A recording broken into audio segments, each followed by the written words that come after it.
स्वागत है आपका योगिता ऑनलाइन क्लासेस में। मैं हूं श्रवण कुमार सागर। आज की इस वीडियो में हम आपके लिए लेकर के आए हैं पीएमएसएसबी एग्जाम 2023 के लिए गणित के प्रश्न। जैसा कि आप जानते हैं पीएमएसएसबी एग्जाम में गणित से 30 प्रश्न पूछे जाते हैं। तो इस वीडियो में हम आपको अलग अलग प्रकार के 10 प्रश्न का सॉल्यूशन करने वाले हैं। बाकी के 20 प्रश्नों का सॉल्यूशन हम अगली वीडियो में करेंगे, इसलिए चैनल पर हैं तो सब्सक्राइब कर लीजिएगा। तो चलिए आज के वीडियो को शुरू करते हैं। तो पहला प्रश्न आपके सामने देखिए, पीएमएसएसबी एग्जाम में सेम टू सेम आपको इसी तरह से क्वेश्चन पूछे जाएंगे। यहाँ पर अंक चेंज हो सकता है लेकिन क्वेश्चन सेम टू सेम इसी तरह का आने वाला है, इसलिए इस वीडियो को आपको पूरा देखना है। यह वीडियो काफ़ी इंपॉर्टेंट है आपके लिए।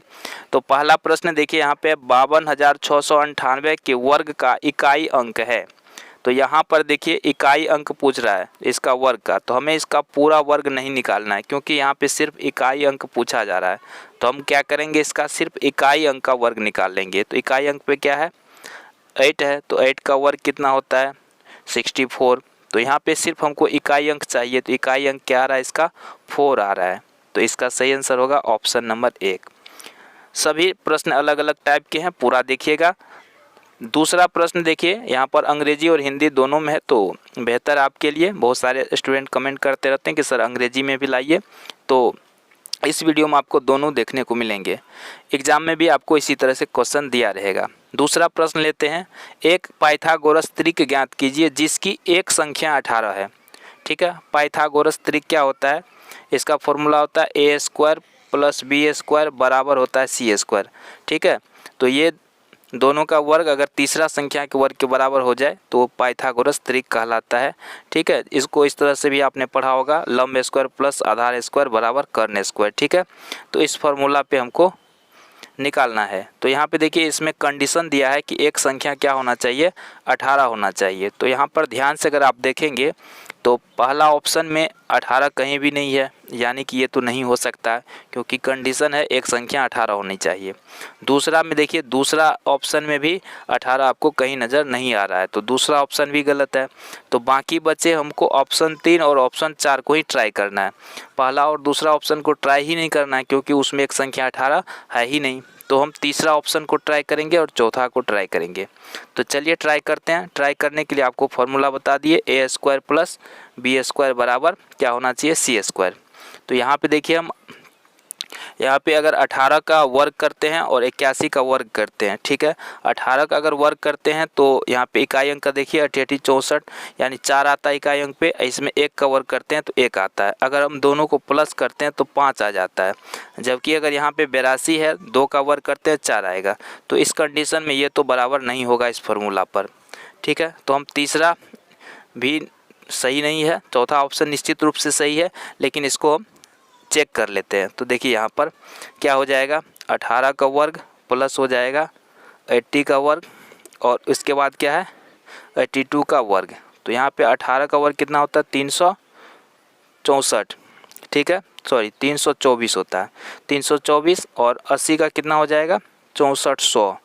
इधर 82 का कितना हो जाएगा 2 दूनी 4 8 9 16 32 का 2 हासिल बच गया 3 88 64 3 67 24 और इधर 324 और 64 को जोड़ेंगे तो ये भी हो जाएगा 67 24। देखिए दोनों साइड बराबर हो गया, तो इसका मतलब ये हमारा जो चौथा ऑप्शन है ये सही है। तो इस तरह से हम चेक कर पाएंगे। चलिए अब क्वेश्चन नंबर तीसरा पे चलते हैं। सभी प्रश्न अलग अलग प्रकार के हैं, तो आपको पूरा देखना है तब जाकर के आपको समझ में अच्छी तरह से आएगा। यहाँ पे देखिए 0.04 का घन पूछ रहा है, इसका क्या निकालना है घन। घन का मतलब पावर 3। तो इस अगर हम इसको गुना करते हैं 0.04 गुना हो जाएगा 0.04 फिर हो जाएगा 0.04। तो यहाँ पे हमको क्या करना है इसको गुना। तो इसको गुना कैसे करेंगे इसको समझते हैं। तो यहाँ पे देखिए अंक क्या है 4, इसमें भी 4 इसमें भी 4, 4 चुके 16 चुके 64। तो अंक कितना आ गया 64।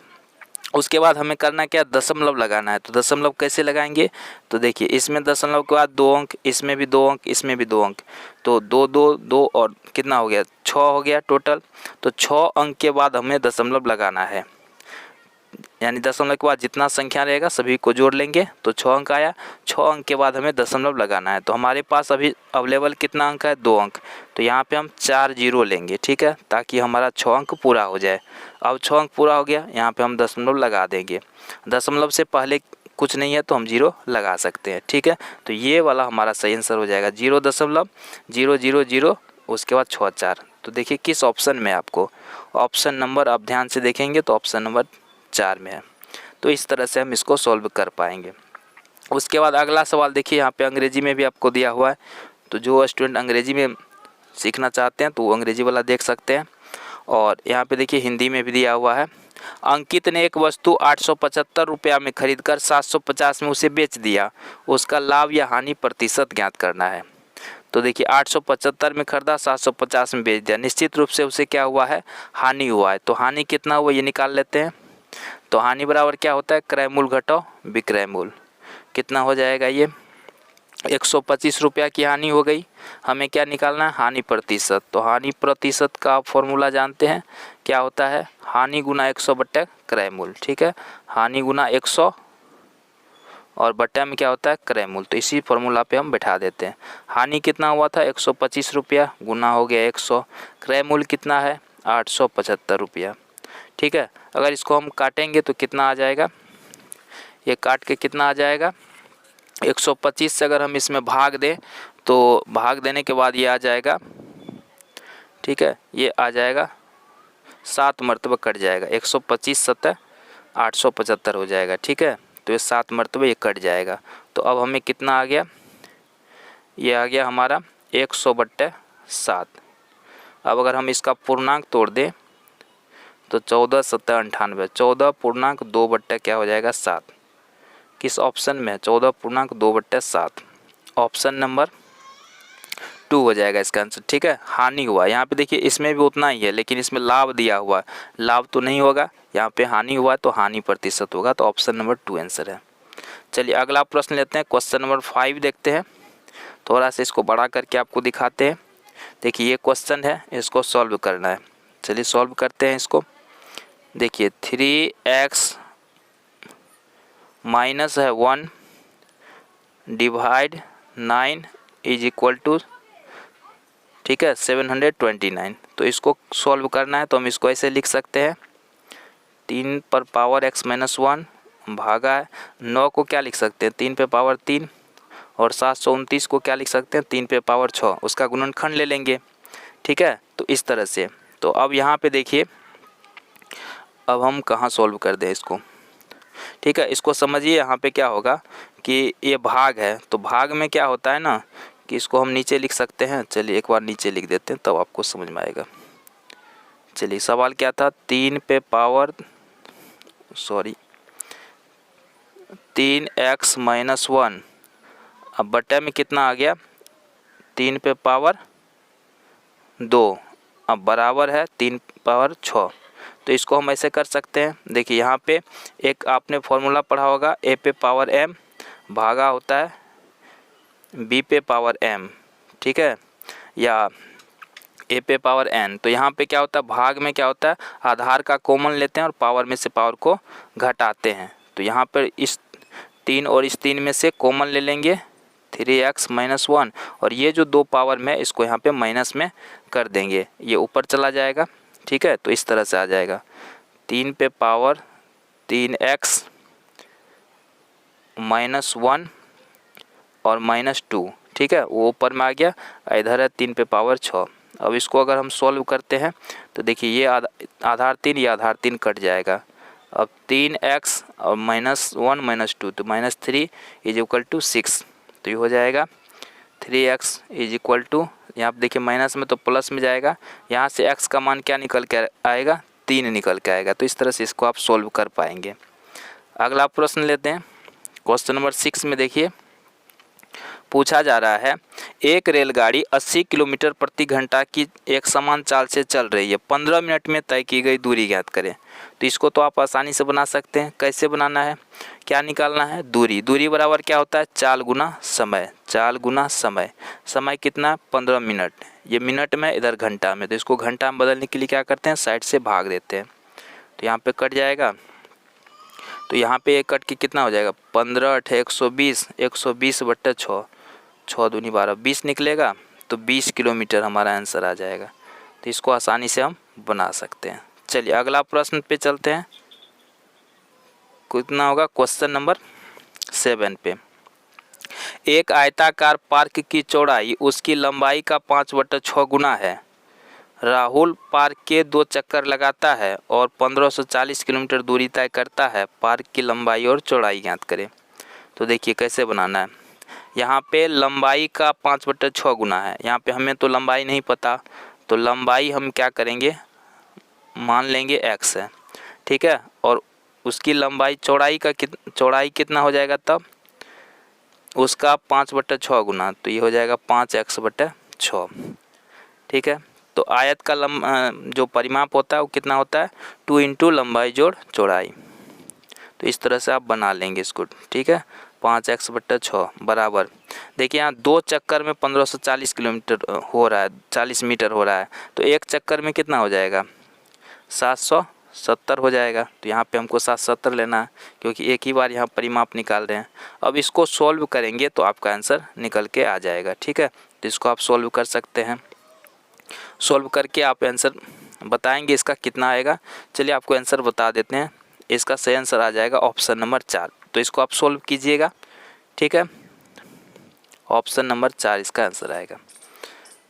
चलिए क्वेश्चन नंबर 8 पे चलते हैं। क्वेश्चन नंबर 8 में देखिए, यहाँ पे राम के पास समान मूल्य पर भूमि का टुकड़ा खरीदने के लिए निम्न 2 विकल्प हैं, ठीक है।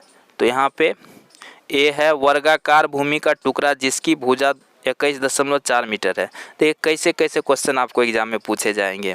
आयताकार भूमि का टुकड़ा जिसकी लंबाई चौड़ाई 36 मीटर और 10 मीटर है। 2 प्रकार का ज़मीन है और दोनों का दाम बराबर है, मूल्य बराबर है, तो आप कौन सा खरीदेंगे। तो यहाँ पे देखिए बेहतर विकल्प है ए, बी, कोई भी खरीद सकते हैं क्योंकि मूल्य समान है, और यहाँ पे कुछ नहीं कर सकते हैं। तो यहाँ पर देखिए हम दोनों का क्या करेंगे, क्षेत्रफल निकालेंगे। जिसका क्षेत्रफल ज़्यादा निकलेगा तो हम वो खरीदना पसंद करेंगे, क्योंकि दोनों का दाम समान है तो हम ज़्यादा से ज़्यादा ज़मीन खरीदना चाहेंगे। तो इस कंडीशन में देखिए अगर हम ये वर्गाकार है तो वर्ग का क्षेत्रफल भुजा गुना भुजा, 21.4 गुना 21.4, तो ये थोड़ा ज़्यादा हो जाएगा। कितना हो जाएगा, ये हो जाएगा 457.96, ठीक है। अगर इसको गुना करते हैं तो इस तरह से आ जाएगा। और अगर इसको करते हैं आयत वाला का लंबाई गुना चौड़ाई 36-360 आता है, तो ये थोड़ा ज़्यादा आ रहा है वर्ग का क्षेत्रफल, तो हम वर्ग वाला खरीदेंगे। तो ए क्या है, बेहतर विकल्प है, तो ऑप्शन ए इसका आंसर हो जाएगा। तो ऐसे बनाना है। अगला सवाल देखिए क्वेश्चन नंबर 9 पे चलते हैं। यहाँ पर 2 कथन दिया गया है, नीचे 2 कथन दिए गए हैं। एक अभिकथन ए के रूप में लिखित है, दूसरा उसके कारण के रूप में, कारण आर के रूप में। ऐसे ही प्रश्न आपको पूछे जाएंगे, समझ लीजिए। अभी तक आपको जो क्वेश्चन सब बताया जा रहा था तो वो इम्पोर्टेंट क्वेश्चन कह के बताया जा रहा था, लेकिन एग्ज़ाम में आपको इस टाइप से क्वेश्चन आएगा। तो आपको आता है लेकिन आप फिर भी नहीं बना पाएंगे, तो इसको ध्यान से समझना है। यहाँ पर देखिए, एक बच्चे द्वारा एक दिन में स्कूल में व्यतीत किया गया समय 6 घंटे हैं। पाई चार्ट का केंद्रीय कोण, तो यहाँ पे केंद्रीय कोण निकालेंगे तो ये सही निकाला हुआ है, ठीक है।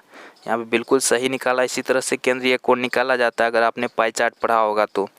उसके बाद कह रहा है बच्चे ने स्कूल में दिन का 1/4 भाग व्यतीत किया। सही बात है, अगर 6 घंटा रहा है तो 1/4 यानी 1/4 भाग रहा है, इसलिए केंद्रीय कोण 90 डिग्री होगा। बिल्कुल ये भी सही है।